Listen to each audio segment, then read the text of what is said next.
March 6, 1944, 12,000 feet over Brandenburg. Oberleutnant Wilhelm Hoffmann rolls his Bf-109 toward a fortress of 400 B-17s. The American bomber stream stretches across the horizon like a silver wound in the sky. He smirks beneath his oxygen mask. The thin screen of American escorts will turn back soon. They always do. Fuel is physics. Physics doesn't lie. Then his wingman screams. They're still here past Hanover, they're not leaving. Impossible. Hoffmann checks his fuel. Half empty. The Mustangs behind him should be on fumes by now.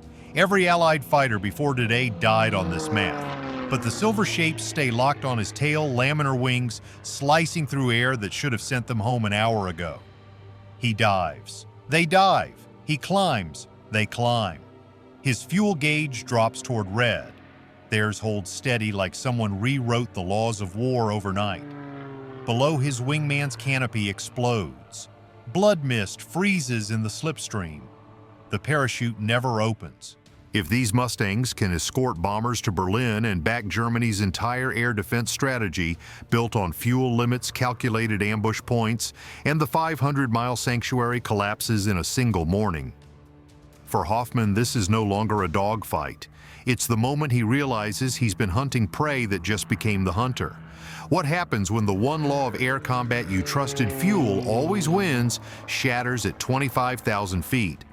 What happens when the one advantage you thought was absolute vanishes in a single sortie?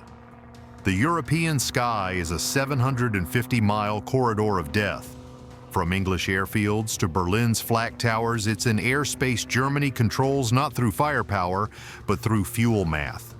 Luftwaffe units like JG-11 and JG-26 don't chase bombers. They wait. At pre-calculated ambush points where Allied escorts must turn back or die trying to get home. Spitfires burn out at 175 miles. Thunderbolts gasp for fuel at 425. The bombers fly on alone into Germany's interceptor belt naked, slow, and burning. The slaughter is industrial. Late 1943, bomber crews face 50% casualty rates. Entire squadrons vanish over the Ruhr. Fortresses tumble through freezing air crews trapped inside aluminum coffins that become their graves. The 8th Air Force bleeds 377 bombers per month. Missions turn into executions. Young men write final letters before dawn briefings. Chaplains work overtime.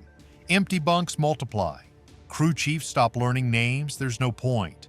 The boys who fly out at 600 hours don't come back by 1400. Their bunks are filled by replacements who arrive pale and silent, staring at blood-stained flight jackets hanging in lockers that still smell like sweat and fear. Bomber pilots describe it in their journals. We watch our escorts peel away at the German border. Then we're alone. Just us and the flak and the fighters. We know what's coming. We always know. One B-17 navigator writes home. I've flown 8 missions. I've watched 14 aircraft go down. I don't think I'll make 25. He doesn't. His fortress explodes over Schweinfurt on Mission 12. No parachutes. The invasion timeline stalls. Without air superiority, D-Day is suicide. Eisenhower knows it. Churchill knows it. Every Allied planner knows it. You cannot invade a continent when the enemy owns the sky above it. The reason is brutal and simple. Every Allied fighter before the Mustang burns too much fuel climbing to 25,000 feet. The P-47 Thunderbolt, 7 tons of American engineering genius bristling with 8 50 caliber machine guns, guzzles 240 gallons per hour at combat power. Reach bombing altitude. You have minutes, not hours, minutes. Then you turn home and leave the bombers to die. Pilots hate it. They rage against it. They volunteer for extended missions knowing they'll run out of fuel over the North Sea and ditch in freezing water where rescue odds are near zero. Some try anyway. Their bodies wash ashore in Denmark, in Holland, in England weeks later, frozen in flight suits still strapped to their Mae Wests. Germany's strategy isn't about winning dogfights. It's about waiting, outlasting, watching Allied fighters check their fuel gauges and abandon their formations right on schedule. The Luftwaffe calls it the fuel horizon, the invisible line where American courage hits empty tanks and physics wins. It's brilliantly simple, brutally effective, mathematically perfect. Reichsmarshal Hermann Göring briefs his commanders with cold confidence. Let them come deep. We strike when they are alone. The Americans build many fighters, yes, but they cannot build fuel that lasts forever. JG-11 squadron leader tells his pilots, the Americans are brave, admirable even, but bravery does not generate fuel. Wait for the escorts to leave, then kill everything left behind. German interceptors loiter at 30,000 feet, engines throttled back, oxygen masks fogging with each breath. They watch silver American fighters peel away right on time. Every time, like clockwork. The math is perfect. The loss is predictable. The strategy unbreakable. Luftwaffe pilots time their attacks with stopwatches. They know exactly when Allied escorts hit their fuel limits. They know when bombers become vulnerable. They know when to strike. And they do. With cold precision. For 6 months, not a single Allied escort reaches Berlin. For 6 months, bomber formations return half empty if they return at all. For 6 months, Germany's fuel math holds like an iron law of physics. Immutable, unbreakable, absolute. Allied commanders try everything. They experiment with external tanks on Thunderbolts, marginally better still, not enough. They rotate squadrons to maximize coverage, doesn't work. They try high-altitude bomber streams to reduce escort fuel burn. The losses get worse. Nothing changes the equation. 800 miles to Berlin. 400 miles of fuel range. The math doesn't care how brave you are. Until March 6, 1944. Until the day a silver fighter with a British heart and an American frame crosses the fuel horizon and keeps flying. Until the day physics stops making sense and German pilots realize their perfect strategy just died at 25,000 feet. Could a single aircraft design one impossible fusion of British engines and American airframes shatter a defensive strategy built on the one constant every pilot trusted? The radio chatter starts at March 0900 hours. Mustangs crossing Hanover. They're not turning back. Hoffman checks his watch. The escorts should be gone by now. Every Allied fighter group has turned back at this exact point for 6 months. It's not courage that sends them home, it's empty tanks and the cold math of survival. But the silver fighters keep coming. At 60 seconds past first contact, panic bleeds into German transmissions. JG-11 to all units, contact report Mustangs at 24,000 feet still maintaining station over bomber stream. Fuel status, unknown. Unknown. That word doesn't belong in air combat. Fuel is never unknown, it's the one certainty, the one anchor. The law that keeps pilots alive. At 90 seconds, Hoffman commits. He rolls inverted and dives. 2,000 feet per second. The world blurs. The bomber formation swells in his gun sight, fat, slow aluminum whales begging to die. He squeezes the trigger. Cannon shells rip through B-17 skin. Smoke pours from an engine nacelle. Then laminar wings flash through the haze below him. 2 P-51s roll and dive in perfect formation. Hoffman's stomach drops. He hauls back on the stick. His vision tunnels. 6 Gs. 7. The Messerschmitt shudders like it's tearing itself apart. The Mustangs follow. Not cautiously, not hesitantly. They follow like they have fuel to burn. Like the rules don't apply to them. Hoffman levels out at 8,000 feet, gasping into his oxygen mask. His lungs scream, his hands shake. The Americans should have broken off. Energy fighters don't chase to the deck. They preserve altitude. They preserve fuel. They preserve their lives. But the P-51s press lower, closer, relentless. At 120 seconds, the radio explodes. They follow to treetops they do not leave. 3 Mustangs engaged. I cannot shake them. Fuel emergency requesting. Mayday, mayday, JG-11-4, hit engine fire, I'm going down. Hoffman's wingman is gone. No warning, no chance. just gone. A P-51 flashes past Hoffman's canopy so close he sees the rivets on its fuselage. The American pilot's face is visible through clear glass. Young, focused, not pulling up, not disengaging, hunting. The old assumptions collapse in real time. Germany's interceptor strategy depends on a single immutable fact: Allied escorts run out of fuel. They abandon bombers. They turn back at the 500-mile mark because physics forces them to. The Mustangs erase that fact. They don't just break the rule, they obliterate it.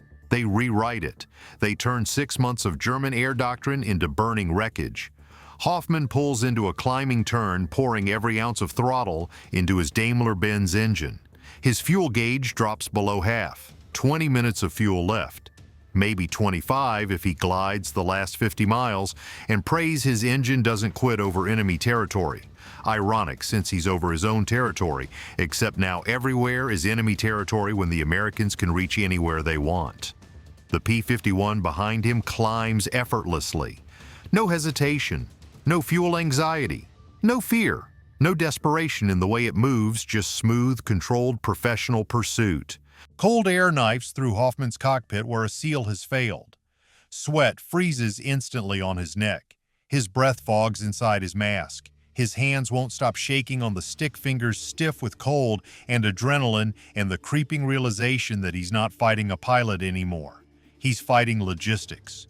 And logistics don't tire. He's been a fighter pilot for 3 years. 72 combat missions, 19 confirmed kills, 3 probables.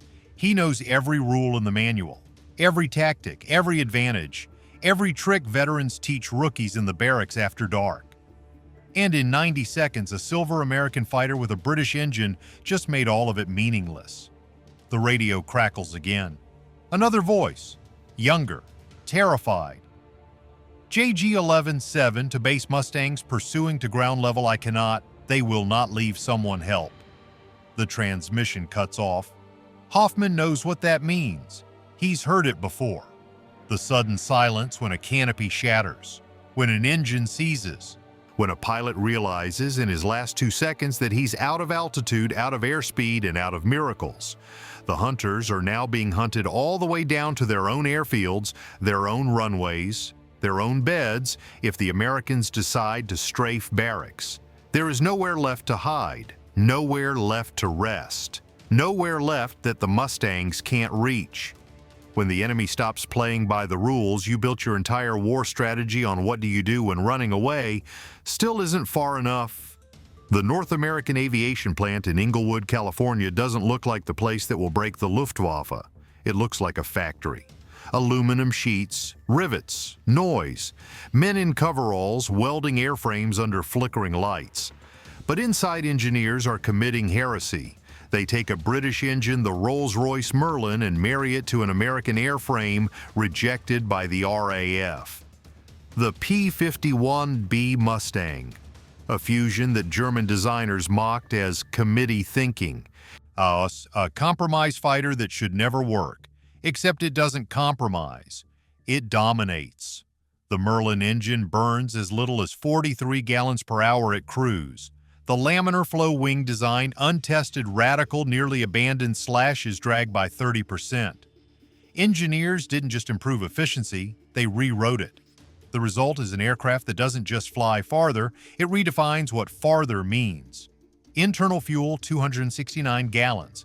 Add 2 108-gallon drop tanks, 485 gallons total. Combat radius over 1,000 miles. Round-trip range with combat reserves 2,000 miles. The P-51 can escort bombers to Berlin, fight for 30 minutes over the target, strafe airfields on the way out, and still land in England with fuel to spare. It's not an aircraft, it's a strategic weapon disguised as a fighter. Captain Donald Gentile of the 4th Fighter Group proves it over Germany. His Mustang, nicknamed Shangri-La, crosses into German airspace at 0930 hours.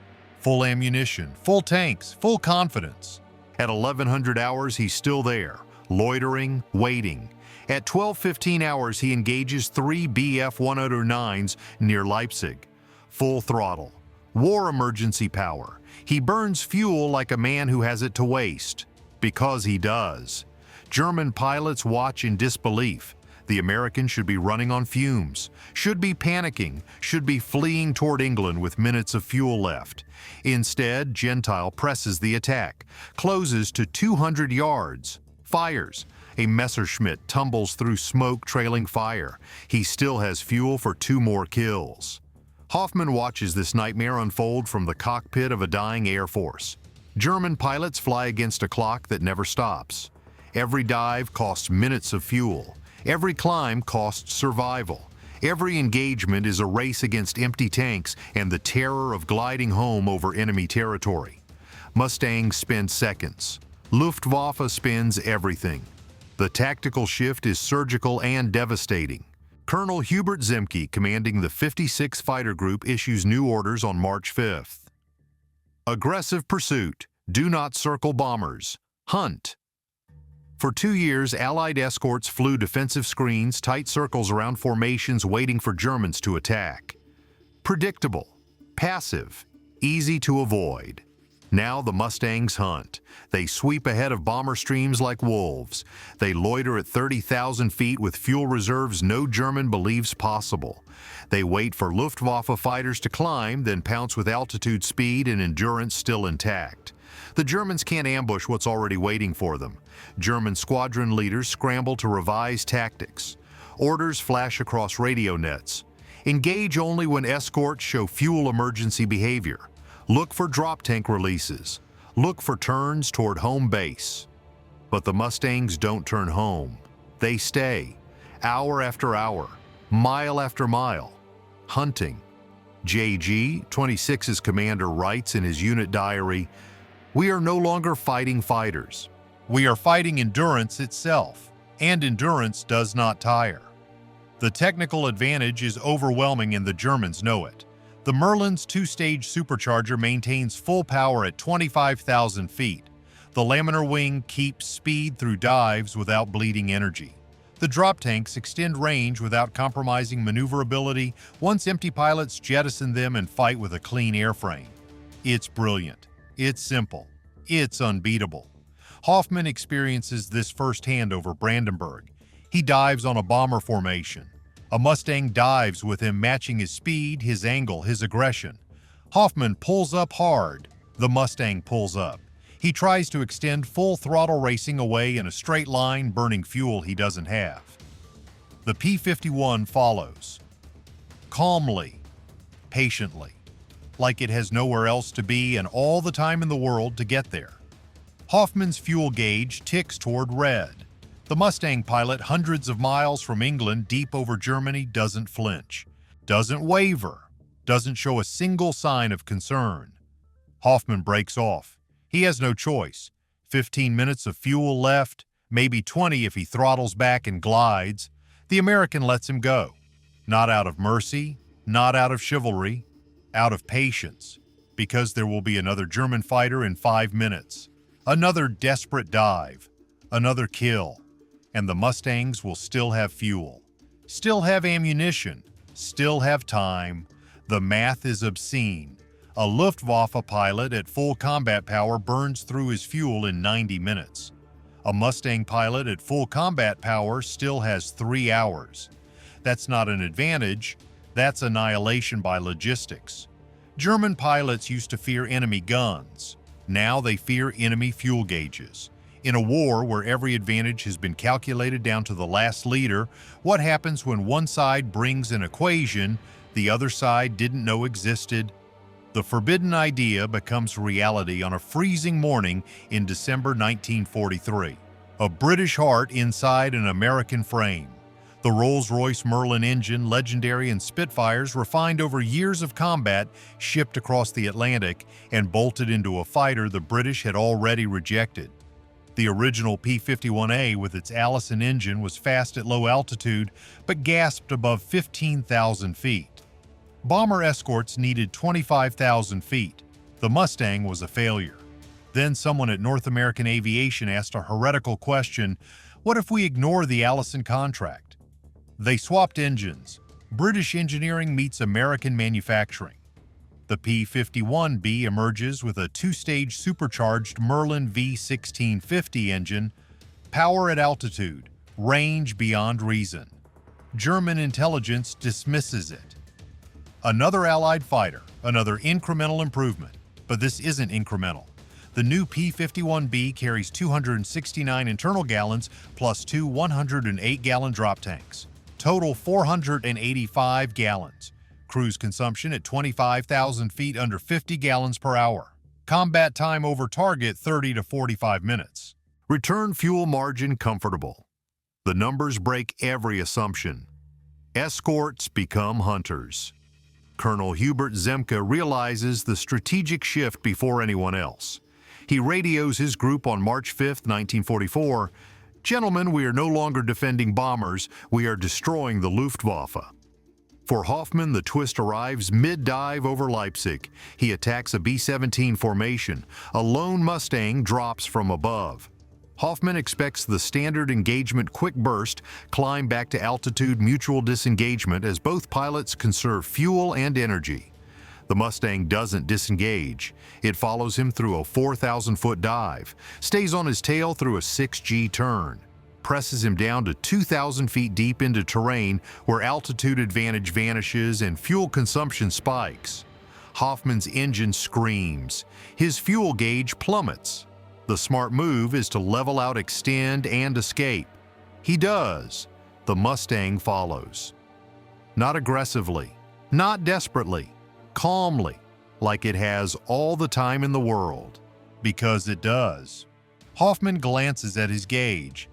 10 minutes of fuel, maybe 15 if he glides. The American behind him, hundreds of miles from England, shows no signs of concern. For the first time in his career, Hoffman runs. Not from bullets, from mathematics. The twist isn't just technical, it's psychological. German pilots trained for 2 years on energy management, climb, dive, disengage before fuel emergency. The textbook is clear. Survival depends on knowing when to leave. But the Mustangs ignore the textbook. They stay low. They stay engaged. They follow German pilots back to their own airfields and strafe them on landing approach. Captain Don Gentile of the 4th Fighter Group epitomizes the new doctrine. On March 8, 1944, he destroys 3 Bf-109s in a single sortie, then strafes a German airfield on the way home. His fuel still above minimum. His wingman radios, "You're insane, we should have been on fumes an hour ago." Gentile replies, "I've got 40 gallons left. That's plenty." 40 gallons used to mean emergency landing. Fuel panic, immediate diversion to the nearest airfield, prayers that the engine doesn't quit on final approach. Now it means another target of opportunity. Another strafing run. Another kill. Range, once Germany's greatest weapon, becomes their greatest fear. Luftwaffe pilots no longer fight until victory. They fight until fuel panic. Then they run. And the Mustangs chase them all the way down through clouds, through valleys, through desperation.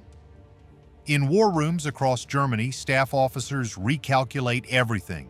Maps are redrawn, fuel tables are revised, defensive strategies are abandoned. The careful mathematics that governed air combat for 2 years, mathematics built on Allied fuel limits, collapses overnight. Goering demands answers from his staff. How far can they fly? The response is devastating. As far as they want, Herr Reichsmarschall Adolf Galland. General der Jagdflieger, Germany's highest-ranking fighter commander, reads the intelligence reports with growing dread. He understands immediately what others are slow to grasp. The Mustang isn't just escorting bombers, it's erasing the concept of sanctuary. German airfields, once safe beyond the reach of Allied fighters, now burn under Mustang guns. German pilots, once able to disengage and escape, now die within sight of their own runways. Galland writes in his report to High Command, "The appearance of long-range American escort fighters over our territory marks the beginning of the end of German air superiority. We can no longer choose when and where to fight. The enemy chooses for us, and they choose everywhere." What happens when the impossible becomes routine? and the enemy realizes they're not fighting a battle but a system they can't outlast. March 8, 1944.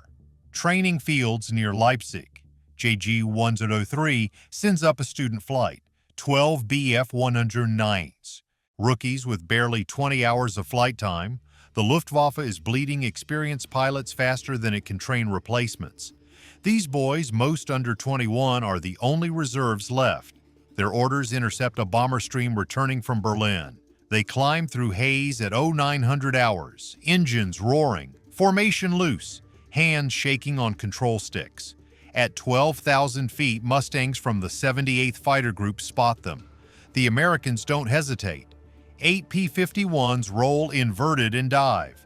Altitude advantage, speed advantage, experience advantage. The German students scatter like startled birds. The killing takes 4 minutes.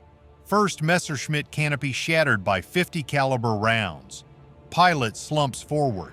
Aircraft spirals into farmland below. Second engine fire. Black smoke trails across the sky. No parachute. Third and fourth mid-air collision during evasive maneuvers. Both pilots die in a tangle of aluminum and flame. The radio fills with screaming. Mayday engine hit, can't. I'm spinning, help me someone. Bail out, bail out, bail out. Parachutes bloom. Some tangle in shroud lines. Others drift into trees. 4 students survive the shoot-down. 3 survive the landing.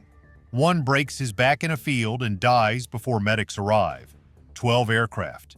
11 dead, 1 wounded. The Mustangs reform and continue escorting bombers home. Fuel gauges still above half. Hoffman watches from 20,000 feet. He doesn't intervene. He can't. His squadron is already down to 8 operational pilots. Engaging would be suicide. He radios base, JG-103 is gone. Recommend all training units ground until further notice. The response is silence, because there are no more reserves, no more delays, no more sanctuaries. Hoffman glides toward his home airfield on fumes. As he descends through 5,000 feet, he sees craters across the runway. Fresh, still smoking. Mustang strafed it an hour ago. He diverts to a secondary strip, lands on grass. Fuel gauge reads 0. His hands won't stop shaking. Leipzig is not a battle. It is a breaking point. For 2 years, the Luftwaffe controlled when and where to fight. They chose the time. They chose the altitude. They disengaged when fuel ran low and returned to safe airfields. Now the Mustangs choose. They follow German pilots to the ground. They strafe air bases. They destroy aircraft on runways, in revetments, and maintenance hangars. They hunt instructors. They hunt students. They hunt anyone in a Luftwaffe uniform who dares take off. That evening, J.G. Olen's commander radios Luftwaffe High Command. We can no longer guarantee pilot survival beyond first combat sortie. Request immediate strategic reassessment. The response, hold the line. Reinforcements are coming. But there are no reinforcements. Germany is out of time, out of fuel, out of pilots who can survive their first encounter with a Mustang. Hoffman writes in his diary that night, "We are not losing battles. We are losing the ability to fight them." When the hunters become the hunted on their own ground, is there any tactic left, or only the slow math of extinction? The numbers tell the story. March 1944. 8th. Air Force bomber losses dropped from 377 to 148 per month. Luftwaffe fighter losses spiked from 307 to 432. It's not a shift, it's a collapse. Captain Donald Gentile finishes the war with 23 aerial victories. But the real story isn't his kills. It's the pilots who never get close enough to shoot. German squadrons that break off before engagement. Interceptors that turn back when they see Mustang silhouettes at altitude. The Luftwaffe stops fighting, they start surviving. JG-11 loses 12 aces in 3 weeks. Not all to Mustangs, some to fuel starvation, some to mid-air collisions during panicked evasions. Some simply disappear last seen diving into clouds with a silver fighter on their tail. JG-26, once Germany's elite fighter unit, collapses by May. Veteran pilots refuse suicide missions. Rookies die on their second sortie. The unit disbands. Aircraft are redistributed. Survivors are reassigned to defense duties over the Reich, where Mustangs now hunt daily. Hoffman survives. Barely. He flies his last combat mission on April 12, 1944. A Mustang bounces him over Hanover. He dives into cloud cover and doesn't come out until he's skimming treetops at 300 feet. His engine overheats. He belly lands in a field. He walks away. His Bf-109 doesn't. By May 1944, Luftwaffe squadrons hide in cloud banks. They refuse to climb above 15,000 feet. They engage only when bombers are unescorted, which almost never happens anymore. German airfields burn. Revetments are cratered. Fuel depots explode under Mustang guns. Pilots sleep in foxholes because barracks are too exposed. For the first time since 1939, B-17 formations return with minimal losses.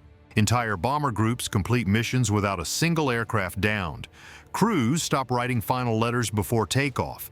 Morale reverses overnight. American pilots train for 400 hours before deployment. Luftwaffe pilots, if they're lucky, get 110 hours. Most get less. Some are sent into combat with 40 hours total flight time. The comparison is grotesque. Who lives Allied pilots with proper training, fuel reserves, and an aircraft that lets them dictate every engagement?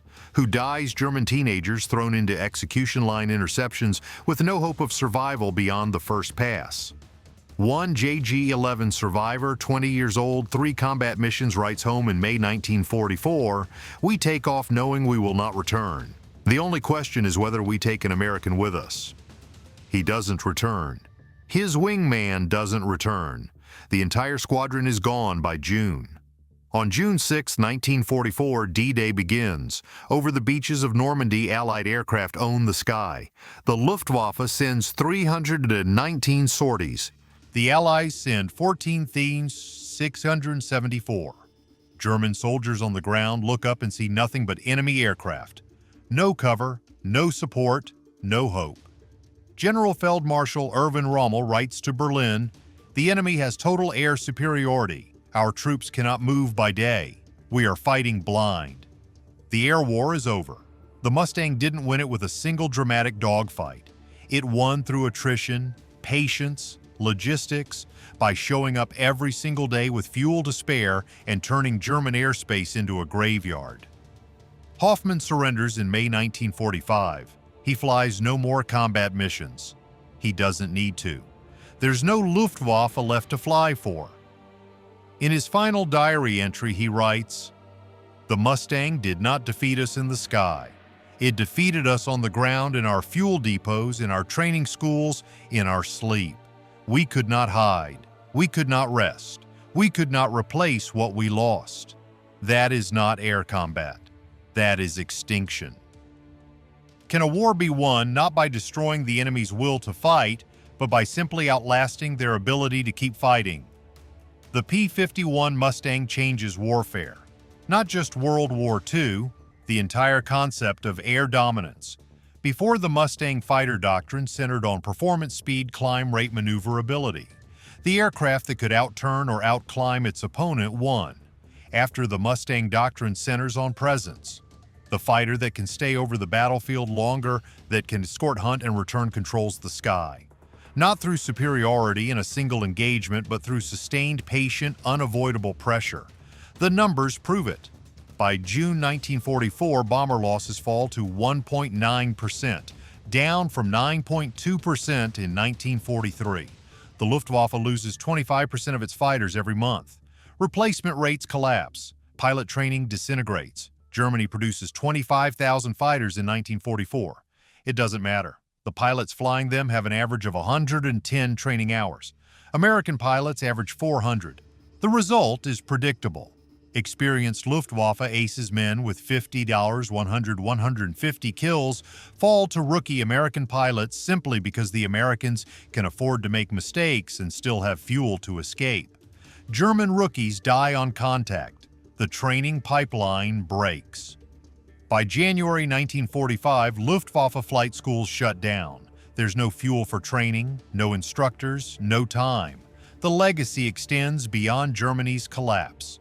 Modern air forces study the Mustang not for its guns or speed, but for its operational reach. The F-15 Eagle carries 13,500 pounds of fuel. The F-22 Raptor uses external tanks for extended missions. The doctrine remains, control the battle space through endurance, not just firepower. The Mustang also proves the power of engineering fusion, a British engine in an American frame, criticized as compromise, delivered as revolution. Modern military programs like the Joint Strike Fighter embrace multinational design for exactly this reason. The human cost is staggering. Germany loses 85% of its fighter pilots between 1944 and 1945, not just in combat, in training accidents, fuel shortages, suicides, executions for refusing to fly. The Luftwaffe begins the war as the most advanced air force on Earth. It ends as teenagers in obsolete aircraft sent up to die because there's nothing else left. Allied bomber crews who once faced 50% casualty rates finish the war with survival odds above 90%. The difference isn't luck, it's the silver fighters above them that never leave. Captain Don Gentile, who flew Shangri-La through 1944, survives the war. He flies 300 combat hours. He never runs out of fuel. He never abandons a bomber. He proves what the Mustang was designed to do stay. Oberleutnant Wilhelm Hoffmann survives too. He flies no missions after April 1944. He spends the rest of the war training pilots who will die within a week of graduation. In his post-war interviews, he's asked what defeated the Luftwaffe. He doesn't say firepower or numbers. He says, they never left. We could not outlast them, and that was the end. The lesson endures through Korea-Vietnam Desert Storm and every air campaign since. Air dominance is not earned through heroic dogfights. It's earned through logistics, fuel training, and the ability to show up tomorrow when your enemy cannot. The Mustang's legacy isn't a single kill or a dramatic victory. It's the quiet, relentless math of staying power. And in modern air warfare, that math is still undefeated. If history teaches one truth about air combat, it's this: brilliance matters less than the ability to return, refuel, and fight again tomorrow while your enemy cannot. In the quiet math of fuel drag and sky, the Mustang taught a brutal truth. Wars bend not to brilliance or bravery alone, but to the endurance that outlasts them both. German pilots were skilled. Their aircraft were formidable. Their tactics, refined through years of combat, were textbook perfect. And none of it mattered when they ran out of fuel 200 miles from home while the enemy still had 300 miles left to give. Innovation carried farther than skill. The P-51 wasn't the fastest fighter, wasn't the most heavily armed, wasn't even the most maneuverable, but it stayed, day after day, mission after mission. When others turned back, it pressed forward. When others disengaged, it hunted. Presence became dominance. The Luftwaffe learned what every military power eventually learns: you can win 1,000 battles, but if you can't sustain the fight, you lose the war. The Mustang proved that air superiority isn't seized in moments of brilliance, it's accumulated through patient, unrelenting operational reach. Scarcity had no place to hide. Germany's pilots were brave, but bravery is a limited resource. Germany's engineers were brilliant, but brilliance cannot conjure fuel that doesn't exist. Germany's strategy was sound, but strategy collapses when the enemy rewrites the assumptions it's built on. The Mustang didn't just change the air war, it exposed the fundamental truth of industrial conflict: abundance defeats excellence when excellence cannot be sustained. And in that long shadow, every modern air force remembers wars are not won by those who fight hardest, but by those who can fight longest. The sky belongs to those who remain. If this story moved, you share it with someone who values the quiet heroism of engineering over the noise of glory.